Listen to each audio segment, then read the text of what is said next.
Good day, dear learners. Welcome to another session of Valenzuela FB Live 6. I am your new teacher in TL 6 for first quarter, week 3, teacher Arlo Bernard J. Caballero. And I am very excited to teach you an interesting topic in TL today. So kids, are you ready to learn? But before that, I want you to know the most essential competencies that we are going to develop is about preparing project plan for household linen with the code TLE 6HE-0C-6. While our lesson objectives are name the different parts of project plan for household linen, prepare the project plan for household linen, and value the importance of preparing project plan for household linen. Now, before we begin our discussion, I want you to type your name, school, and section on our chat box. Now, kids, get your module, ball pen, and paper. You can ask the guidance of your parents or guardian.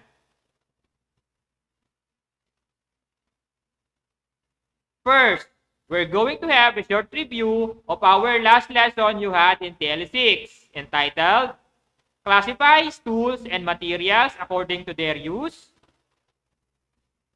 Measuring, Cutting, and Sewing. Direction. You are going to identify the tools and their classifications. Write your answer in the comment section below.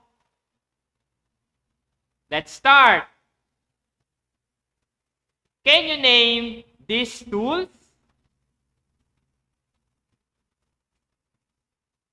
Very good, kids. These are tape measure, hem gauge, and ruler. What classification do these tools belong? Good job! These are measuring tools. What about these tools?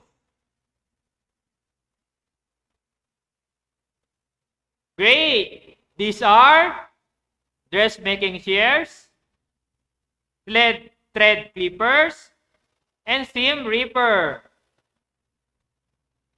What classification do these tools belong? Excellent! These are cutting tools. What about these tools? You're correct. These are thimble, threads, and needle. What classification do these tools belong? Wonderful! These are classified as sewing tools. Kids, I am going to show you a picture. You are going to describe it. What can you say about this picture?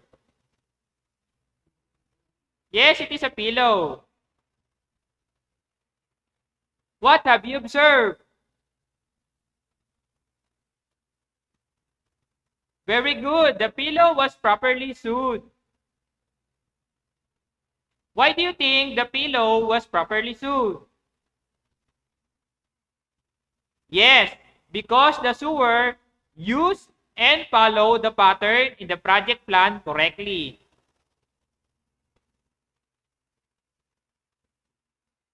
A project plan is a formal document designed to guide the control and execution of the project. A project plan is the key to a successful project, and it is the most important document that needs to be created when starting a project. Let us discuss the parts of the project plan. Number 1, title or name of the project to be done, example, pillowcase. 2, objectives, the reason for making the project. 3, design or illustration, an illustration of the project to be done. 4, tools and materials, the list of the materials and their description.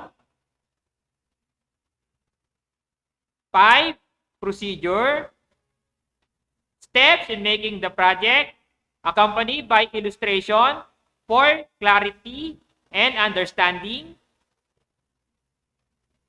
6, evaluation, check the quality of the finished product.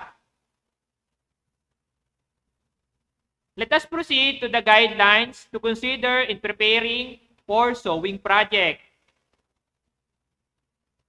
Number 1, study the project. Make a detailed illustration and list down the materials to be used. 2, choose the fabric most suitable for the project. 3, decide on the design of the project. 4, plan the steps to be followed in making the project. 5, prepare the sewing tools and the sewing machine. 6, prepare the materials needed. Consider the quality of the materials to be used.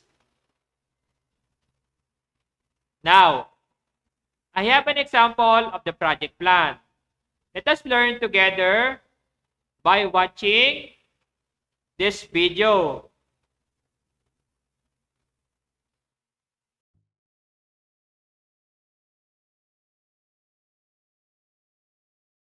Project Plan TLE6HE-0C-6.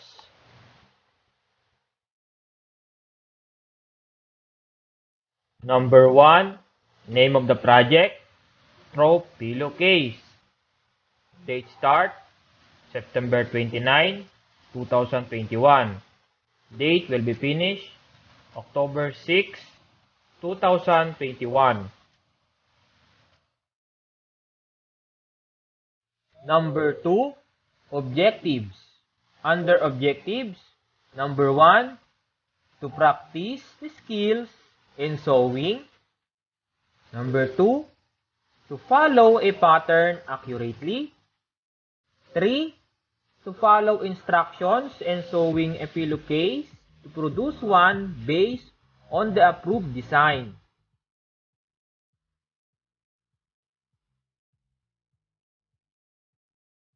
Number 3, illustration of the project.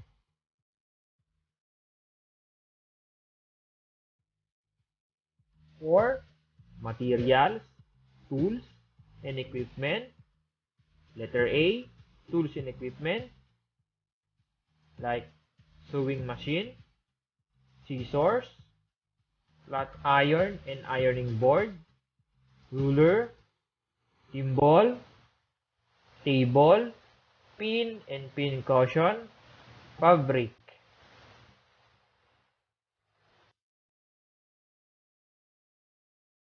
Under materials, the cost of materials, name of the materials, fabric, quality 1, unit yard, unit cost peso, 45 pesos. Total cost, 45 pesos. White thread, quantity 1, unit spool, unit cost peso, 20 pesos. Total cost peso, 20 pesos. Pattern paper, quality 1, unit pieces, unit cost peso, 10 pesos. Total cost pesos, 10 pesos. With a total amount of 75 pesos.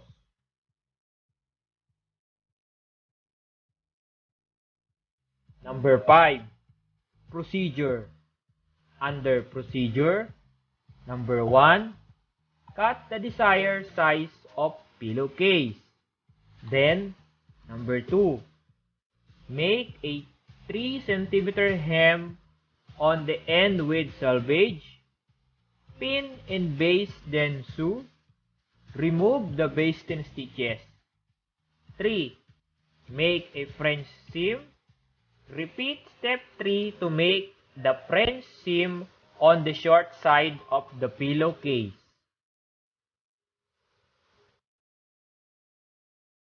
Criteria for evaluating the project. Criteria number 1, work habit. A highest scale, keep the workplace always clean and orderly. Number 3, keep your workplace occasionally clean and orderly. And scale number 1, seldom keep the workplace clean and orderly. Criteria workmanship. The sides of the pillowcase are folded evenly, trimmed, and sewn very well. Scale number 3, the sides of the pillowcase are folded evenly, trimmed, and sewn well. Scale number 1, the sides of the pillowcase are not evenly folded, trimmed, and sewn. So, finished product. Scale number 5, design the project was followed accurately. Number 3, scale number 3, design of the project was not accurately followed. In scale number 1, design of the project was followed but done well.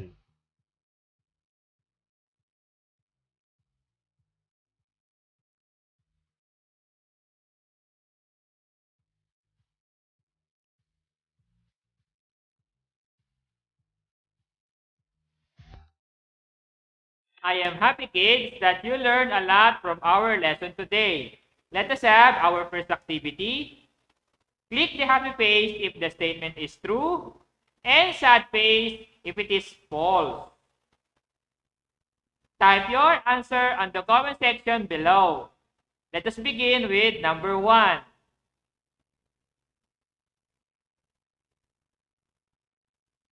A project plan is a written plan which contains the name of the project, objectives, design, tools and equipment needed, procedure, and criteria.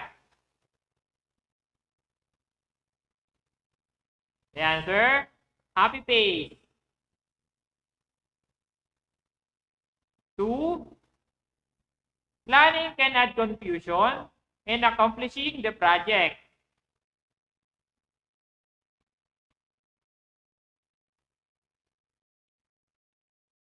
The correct answer is sad face.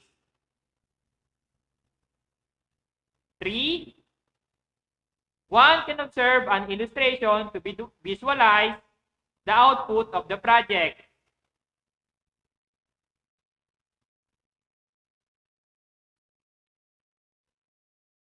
Good job. The correct answer is happy face. 4. The evaluation of the project is based on the criteria provided.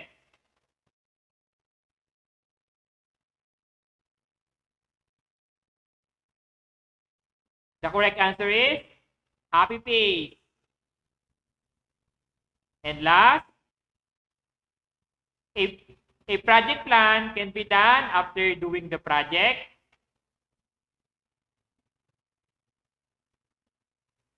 Excellent. The correct answer is sad face.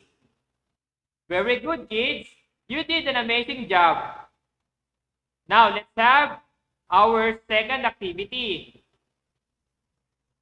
Choose the letter of the correct answer. Type your answer at the comment box. Number 1. It is a document used to guide project cost, execution, and control. A. Action management. B. Project action. C. Project momentum. D. Project plan. The answer is letter D, project plan. 2.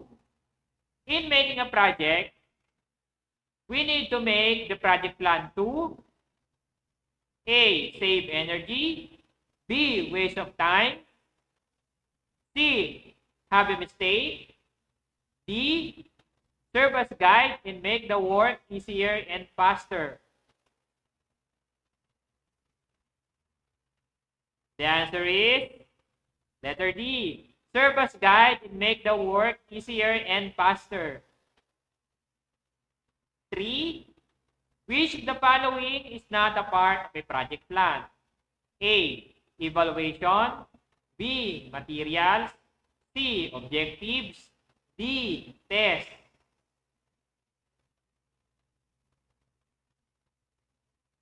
The correct answer is letter D, test.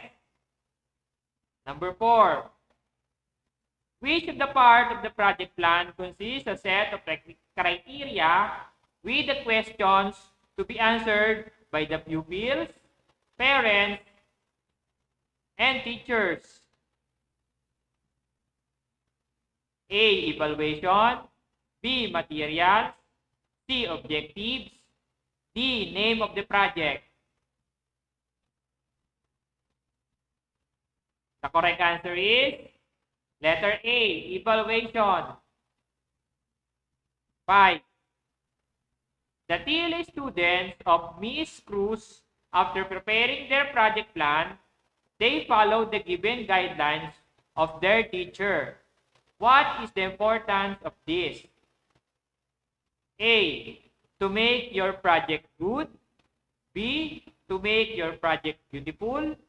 C, to make your project durable. Or D, to finish your project on time and correct.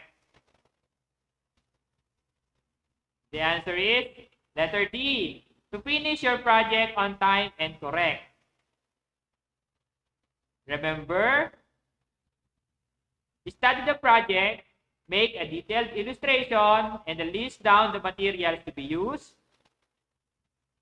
Choose the fabric and the most suitable for the project. Decide on the design of the project. Plan the steps to be followed in making the project.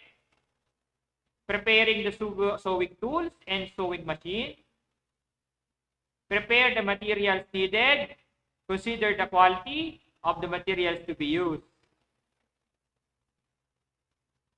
For your assignment, make your own project plan. You can ask the help of your parents. You may choose the following samples: tablecloth, napkin, table napkin, placemat, centerpiece, towel, table runner.